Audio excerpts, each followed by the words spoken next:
Once upon a time, there were 4 kings, based of real rulers.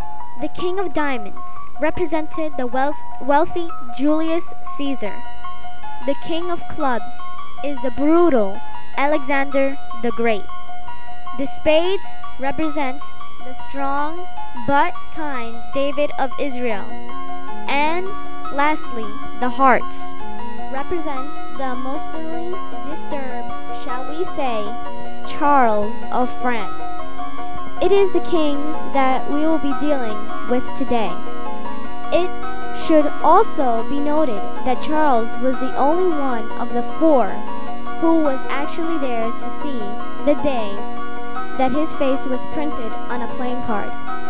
Charles' face was put on the King of Hearts at the very beginning of his rule, but he never really got a chance to become into contact with playing cards until many years later, when he became very ill with a fever and was informed that he would be disabled for the rest of his life.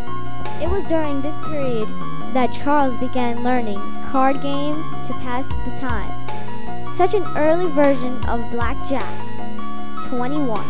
Charles was in his bed for 2 years, constantly fiddling with the cards and always getting weaker.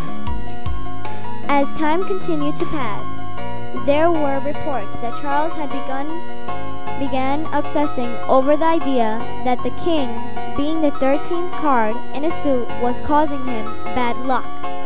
He talked about how he was starting to see the number pop out everywhere and that he was close to figuring out its secret.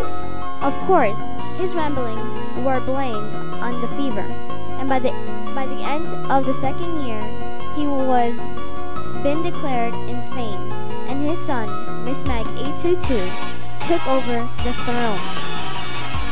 One day, Charles' physicians went to his chamber to find the old man standing in the middle of the room, holding a large sword. Before the doctor could contact, the king said, "They have shown me the truth of the 13, and is not meant for mortal eyes." Without hesitation, the king proceeded to ram the blade in through the left side of his head, between the ear and the temple, until it came out the other side. He wavered a moment before collapsing to the floor. And of course, he was dead. After the incident was announced and it was made public, the king had gone mad. That Charles putting the sword into his skull can still be found in the modern day playing cards.